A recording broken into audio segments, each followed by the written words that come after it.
Welcome to the Jali Podcast. I'm your host, Melyssa Barrett. This podcast is for those who are interested in the conversation around equity, diversity, and inclusion.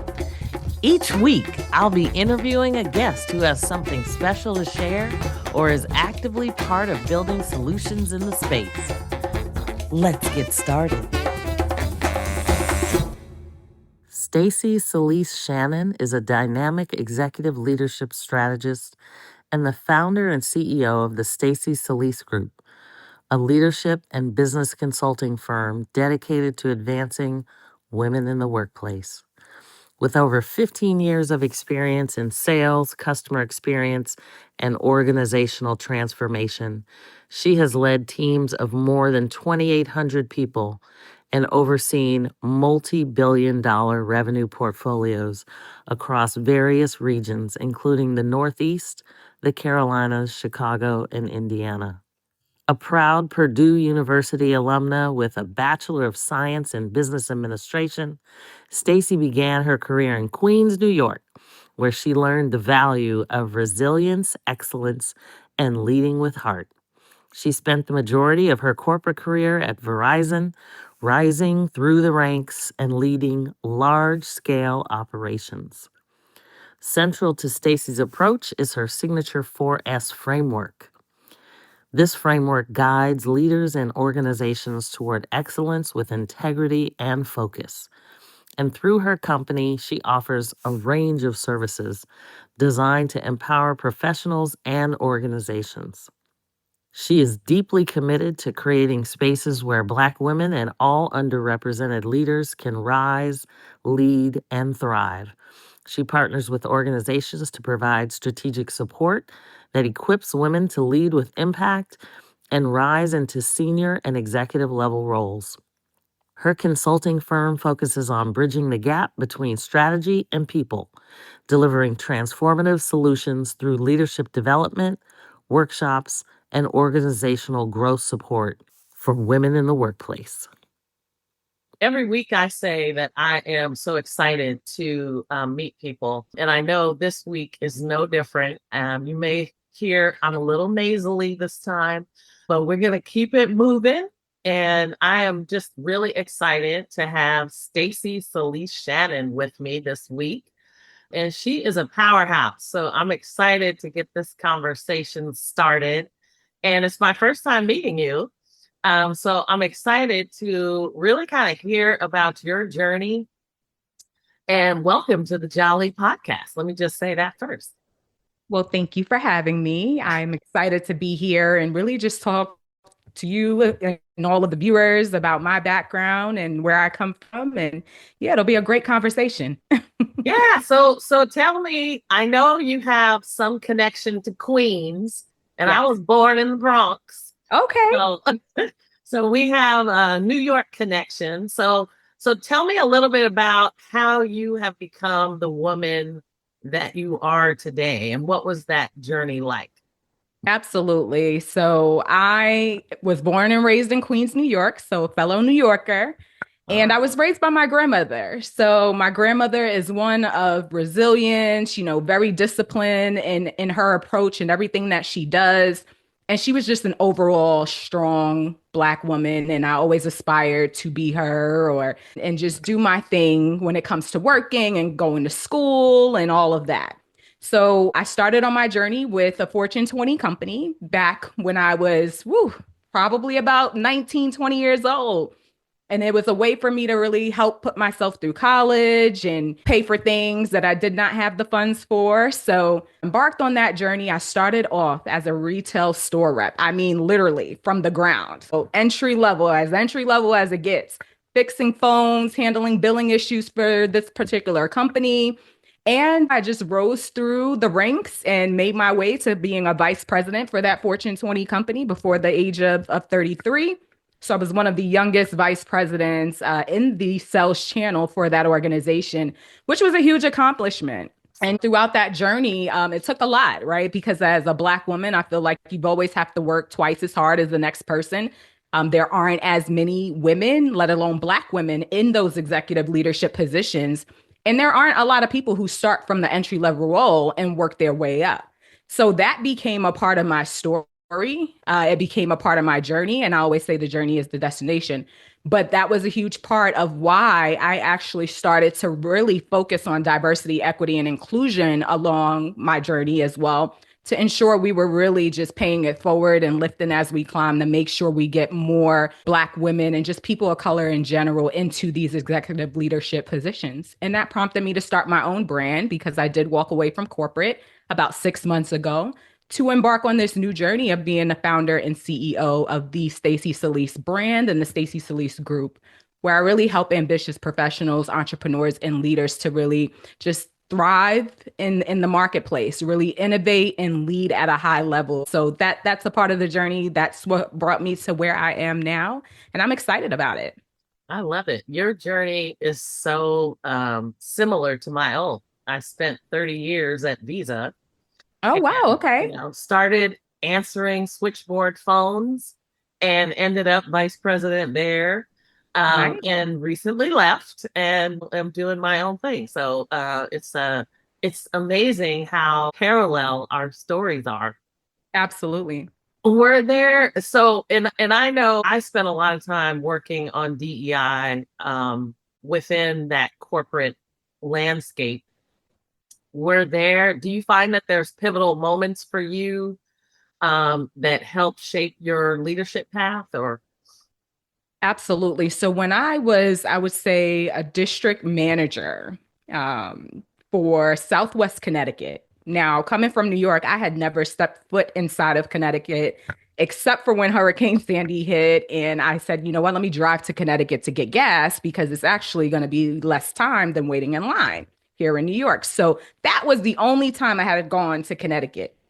When I got there as a district manager, I was the only Black woman leader in all of Southern New England. And that was a moment, like a mirror moment for me to just say, wow, this is yeah. insane. We need more of us in these roles. And it just so happens that I met a lady, God rest her soul, Hortense, and she reached out and said, hey, I need your help in Southern New England. I am leading the Black ERG that we had at the time. And she's like, I'm going to need your help because we need more of us. And I said, you know, I was just saying that to myself. So that moment really was just that mirror moment for me to say, you know what, I have to do more. We have to do more as a company, as a team. And that's what really led to my DEI passion when it comes to working for corporate. So, yeah. I love it. So now that you've transitioned, because I know sometimes it takes a lot to get off of that hamster wheel Yeah. and move into your own space, your own consulting firm. You now have your own firm and your own 4S framework. Yes. And I would love to hear a little bit more about how that came to be. How did you develop it? And how you even got there? Yeah. So my 4S framework was something I actually created and carried through my journey while I was working for corporate. So it's four key areas, four key pillars: support, which is because I always talk about having the support of your internal and external clients and customers and making sure you operate with a people first mentality. The second S is strive. That is our relentless pursuit of excellence in everything that we do. So I used to always tell my team, we are striving for excellence. Why? Because when you strive for excellence, you'll land in the ballpark of perfection. So that's strive. The third is standards. You always want to have a set of standards that you abide by. And for us, I always focus on the ethics and the integrity. And integrity is doing what's right, even when no one's watching. And that's a big thing. You never want to have an asterisk next to your name when you're chasing after results and different things like that. So you have to have a set of standards and make sure you are really setting the bar. But I used to tell my team, make sure we are the bar. We are the standard. Everyone's going to look to us for what they should do next. And then when you do all of those things right, it leads to the success, which is the fourth pillar, right? And those are the measurable, tangible outcomes that you get when you do everything else right. So we carry that in everything that we did, and it applies to any industry and any form of leadership. So that's where the 4S framework came from. I love it. And you're also doing coaching, correct? That's correct. Yeah. So and the leadership coaching I imagine kind of leans on this 4S framework in order to help people kind of get to where they want to go. Absolutely. Because I think one of the things that I say is when you choose diversity and create inclusion, you achieve excellence, right? And so today we have a lot of, uh, I'll just call it a lot of naysayers when it comes to DEI. Mhm. And can you talk about, how do you support, others that face obstacles when it comes to challenges related to DEI? Yeah. So one thing is to really understand the landscape, right? So, for example, if I have a client who's working in a particular organization and they're saying, hey, I feel like I don't have the support that I need, right? That's starting off with one of the first pillars, right, of the 4S framework. And I always say, okay, what does that support look like? Internally, externally, what does it look like? Do we need to make sure you have a mentor in place that's going to help you externally, but then also inside of your company, what does this all look like? And how do we get them to kind of come together there, right? And then really just applying those different principles and pillars from the 4S framework to make sure we have a good strategy in place to make sure that that DEI factor matters, right? Because this is not just an initiative when we talk about DEI. This should just be the way that we do business because it makes Right. sense, Yeah. right? And that is what we try to get everyone to understand. So sometimes I do come in as that kind of secret advisor to let them know, like, hey, here's the strategy we need to put in place to ensure that your organization cares about DEI moving forward. And even if that includes getting human resources involved or whoever else it may take, whatever stakeholder, but we have to make sure the strategy is right, we handle it professionally, and we go about it the right way. Yeah. And I know you mentioned mentorship. Yeah. And to me, I know it plays such a crucial role in professional development. Have you had mentors in your career, and how would you suggest other mentors kind of react or focus in their field? Especially now, we have uh, a lot of companies are now kind of flattening organizations to some degree, and it becomes challenging when you're talking about mentorship or advocacy in any way. Mhm. How you kind of manage through that. Yeah. So do you have any thoughts about how people may engage in mentorship, or maybe you can talk a little bit about some of the experiences you've had? Yeah, absolutely. In terms of my own personal experience when it comes to mentorship, just being an inspirational leader throughout my career, I've had people just reach out and say, "Hey, Stacie, I know you have a lot on your plate. I know you're busy, but can you take some time to mentor me?" And I love that because they're being bold. They're like, "Hey, I'm not going to hold back. I know you got a lot going on, but I still want to throw this out there." And I'm always open to it, right? And obviously, I have to make sure that, I can fit it into the schedule, but you can always fit time in. No one's too busy to do anything, right? You just got to make sure you carve out the time. The other thing, though, the flip side of it is there are mentors that I have and have had in my career and throughout my journey that I absolutely adore. And again, I was bold as well and reached out to them, and may have just been me shooting them an email and saying, hey, I really like this conversation you had today. You talked about A, B, and C. But the other piece too, and I always tell people this when it comes to a mentee mentor relationship, it should be a give and take almost, right? A lot of times, some people walk into these relationships saying, hey, what can you give me, right? Not realizing that you have your own power as well. You have something that you can provide to that mentor as well that's going to be beneficial and helpful to them and everything that they're doing in their line of work. So a lot of my mentors were senior vice presidents at the time, market presidents in the C-suite of the company. And they said, you know what? But your input is so valuable because you are closer to the teams than I am, which is why I love hearing your thoughts and your opinions on different situations. So if I could tell everyone out there, if you are looking to gain a mentor, always think about the value you're going to bring to that relationship as well, because it's worth it. I love that. I love that because I think a lot of people do. They discount what they bring, even though they Mhm. may have less experience in the space. Or Right. but yes, I truly believe that's absolutely true. So I mean, do you have maybe some thoughts on what advice you would give to emerging leaders in now that you're in your own consulting firm? Where do you focus? Like, do you focus on folks that are like middle management and kind of moving up, or how do you Yeah. begin? Where's your target? Yeah, so I have my self-titled Stacie Selise brand, right? And this is where I really focus on just empowering those ambitious professionals, right? And they may be in an entry-level role. They may not even be in a leadership role just yet. Entrepreneurs who are just getting into things and trying to understand the business world and the marketplace and how they can add value with their businesses. And those who may be in leadership roles but want to make it into a more senior level role, right? So that's all under my self-titled Stacie Selise brand. So that's the one arm.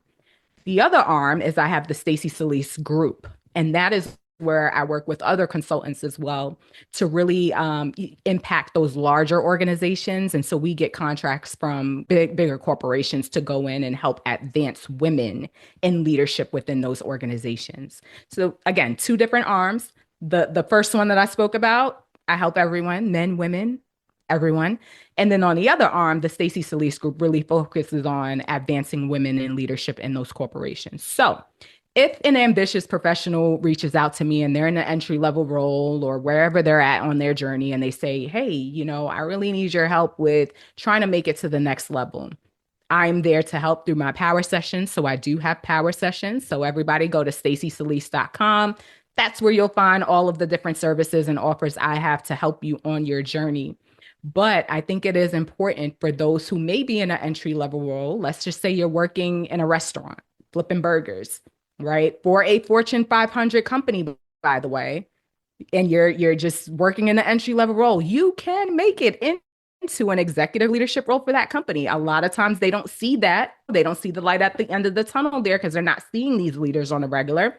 But that's also a part of the work that I do, getting them to realize that, hey, you can do so much more if you put your mind to it and if you have the right strategy in place. I love it. Let's pause for a moment. We'll be right back.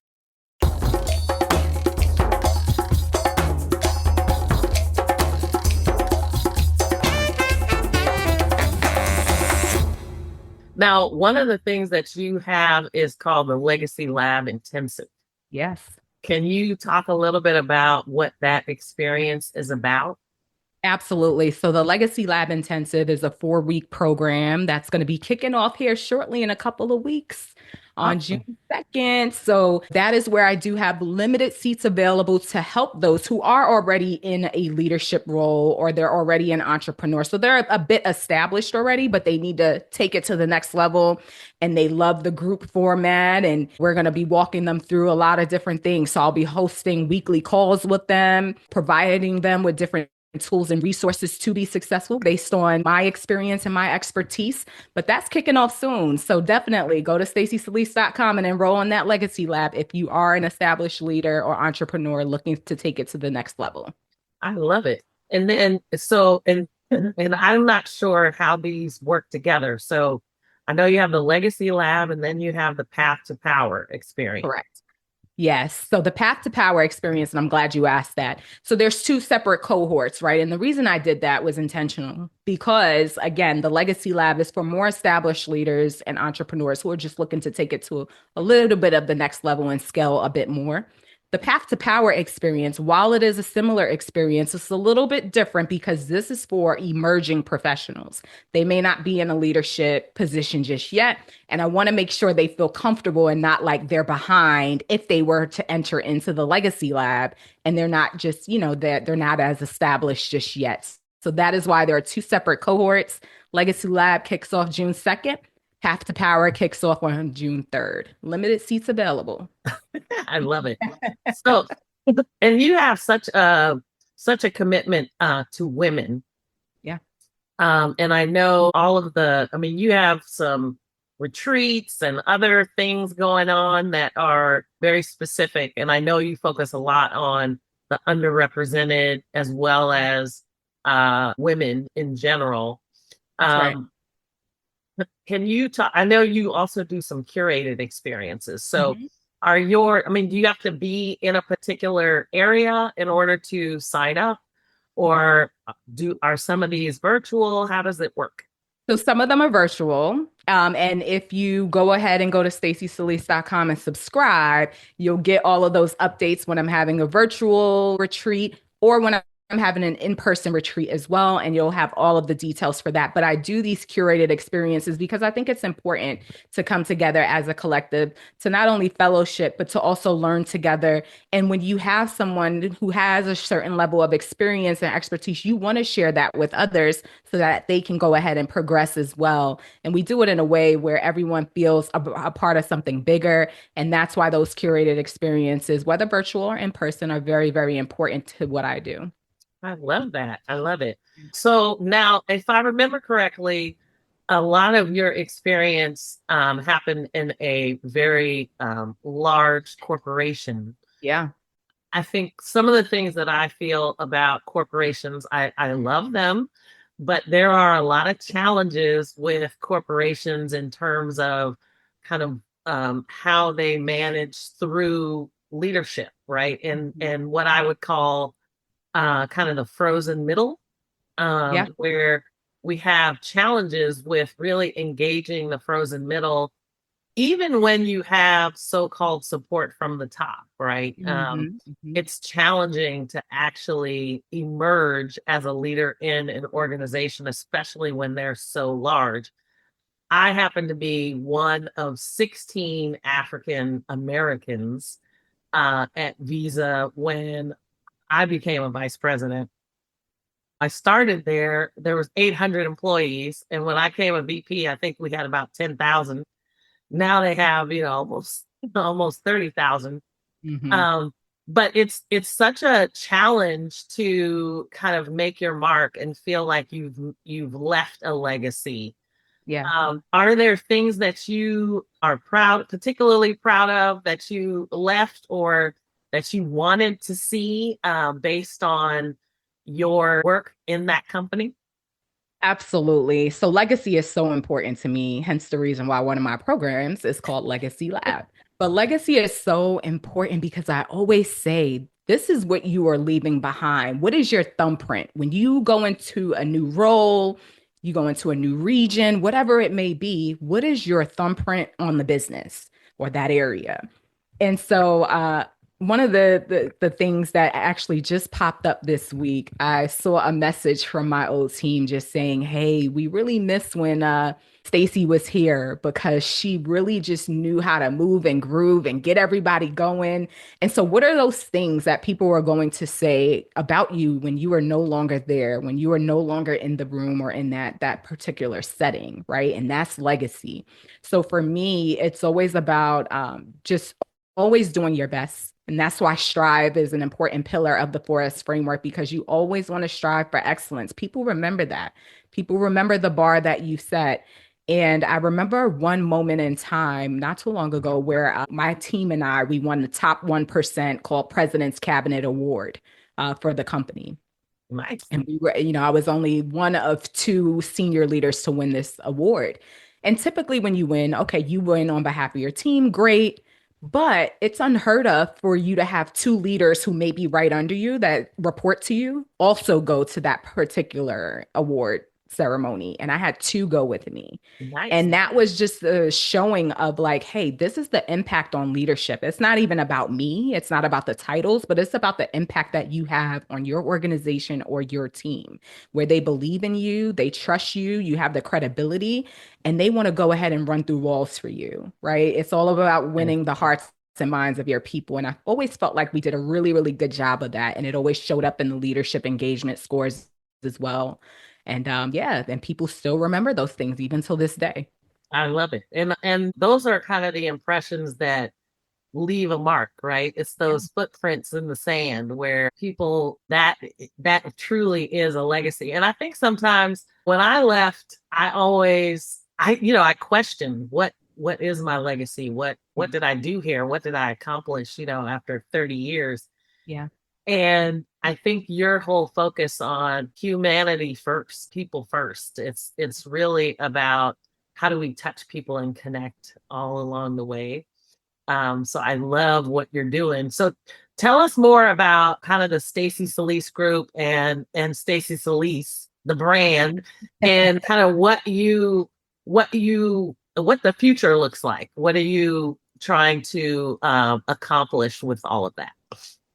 Yeah, absolutely. So for the Stacie Selise group specifically, I want to continue to bring on more consultants so this way we can continue to have a bigger impact with those corporations and larger organizations to continue to advance women in leadership, right? Because that's what it's all about. In terms of my self-titled Stacie Selise brand, I want to make sure I continue to target those ambitious professionals and entrepreneurs so I can help them continue to scale, lead, innovate, and thrive in this marketplace. It's important. I always talk about, you're going to hear me say it a lot, lifting as we climb, continuing to pay it forward, making sure we have more of us and those underrepresented voices in these spaces where they belong, even if you don't think you belong. And it's very important that we continue that work. And so right now, the focus is continuing to help more people, to continue to inspire and impact more people. I love it. I love it. So is there some advice you would give to people out there who maybe are questioning, because there's a lot of layoffs happening today. Oh, yeah. And I think what a lot of what I see people doing now, like you, is they transition, whether they're doing their own thing or they're looking for whatever their purpose may be. Is there some advice you would give to folks in that transitional period so that they can, because it becomes challenging, I think, just personally in your own confidence, right? When you're either released from a position Mhm. or the position ends for whatever reason, or you're maybe getting riffed out of the government or, whatever. Are there things that you might tell people that would kind of help them figure out where they want to go and what they want to do? Yeah, I would say take a moment to, not everyone journals, right? But take a moment to write down those key things that you think you do a really good job at, right? Because you got to get clear on your purpose. And everyone has something unique about them that they can offer this world. And so you got to get clear on your purpose. You got to have a strategy in place, and that's where I come in, right? And all of the other folks who may be doing similar work, but that's where I would come in to help you really build that strategy, make sure that the accountability is there because we have to hold ourselves accountable, right? It's Yeah, not a negative thing, but it's just one of those things that we have to do to make sure we're executing at a high level. But it's important to really get clear on that purpose, have a strategy in place, and really move and operate with this executive presence in all that you do. But the other thing that I will say too is the journey is the destination. I said this earlier. So in life, throughout your career, throughout those transitions, there are going to be peaks and there are going to be valleys. The peaks feel incredible. You feel like you're at the top of the world, the top of the mountain. But the valleys will mature you. So I know sometimes it's uncomfortable, but that uncomfortableness is what's going to help you grow, right? And so you got to get comfortable with that and just make sure you understand that again, that journey is the destination and you will get to where you want to go, but you have to be clear on that purpose and what the vision should be for yourself. I love that. I love that. So then in terms of kind of getting clarity, and I know I'm talking a lot about the specific people that you've helped, but kind of flipping the script a little bit to talk about kind of the organizations that you've helped with the Stacie Selise group. How do you help? I mean, how do you recommend organizations aiming to kind of foster inclusive cultures and promote diverse leadership? What strategies do you have any thoughts on what they could do? Yeah, so there are what I would say is for certain organizations or any organization for that matter. What does your training look like at the ground level? What does that training look like that really helps to advance women within leadership, to help promote more women within leadership? What does that ground training look like? Because sometimes it misses the mark, and I've been there before where I've gone to a training and I'm like, this doesn't feel like it's for me. Like I have no idea what they're talking about or how this applies to me and the specific things that I go through as a woman, right? So we got to get clear on what that framework looks like for the training, for the workshops, for the leadership development courses that they may have. And then we also have to get clear on how we continue to engage the different groups at different levels. So I think you mentioned earlier about like that middle, that middle Frozen piece middle. of whether, Yeah. yeah, the frozen middle, right? So how do we actually capture that group? What does the touch points look like quarterly? Are we touching base with all of our employees to understand where they are mentally, right? Because that's another big thing too. What does that mental wellness look like for the organization? How are we creating psychological safety for our employees, right? And our leaders. So this way they feel vulnerable and open enough to come to you and say, hey, here's how I'm feeling, or here's what I feel like I may be lacking. So we got to make sure all of that is in place. And I do that through my 4S framework as well, in terms of the way we apply the different pillars and what the training and the workshops and the development needs to look like. I love it. Yeah. Well, and I'm going to ask this question and I don't know the answer to it. So I see a lot of pink and green going on over there. Yes. You see the AKA here, right? Yes. Hello, I'm a Delta. So you're doing the See, work. so there you go. We're doing the work personally, professionally, in the community. That's what we do. Thank you for being one of my sister Greeks. All right. I love it. I love it. I had to ask because I was like, every once in a while, people surprise me and they're like, no, I just like pink and green. Uh-huh. Uh-huh. But And then, usually you have not. the crimson and cream for the Jali podcast. So I love it. Hello. I love it. What can I say? I know. I've had so many AKAs on here and Yeah. I just love, I mean, whether it be Deltas or any of the Divine Nine, there's just so much love. Yeah. And there's so many of us doing the work. Hmm. And so I just appreciate every time I see somebody, it's like our values are so similar, that Absolutely. it just makes life so much better. So I That's right. appreciate you for sure. Tell people how they can connect with you and kind of how they can sign up for the Legacy Lab and all of that. How can they get hold of you? Absolutely. I'll make it very, very simple for everybody. Just go to stacieselise.com. Everything is on there in terms of the services and the offers that I provide. You can also find me at the Stacie Selise on all platforms. So definitely give me a follow. If you want to hear about or see any of my thought leadership posts, you'll find that on LinkedIn. I'm normally tapped on for my thought leadership for a lot of different media publications as well. In fact, one just came out yesterday from Digital Commerce 360. So, yeah, definitely follow me on all platforms and go to stacieselise.com. I want to help more of you. So make sure you book your power session or enroll in one of my programs. And Stacie is spelled CIE. That's right. We both have to have a little bit of uniqueness in our name. Yes. So me with the Yes. Y and you with the IE. That's right. So I love it. I love it. Awesome. Well, is there anything else you want to mention before we go, or? I would just want to say for everyone that's viewing this episode today, just know that everyone is unique in their own way. Each of us have something to offer the world, and it's really just about you getting clear on your purpose.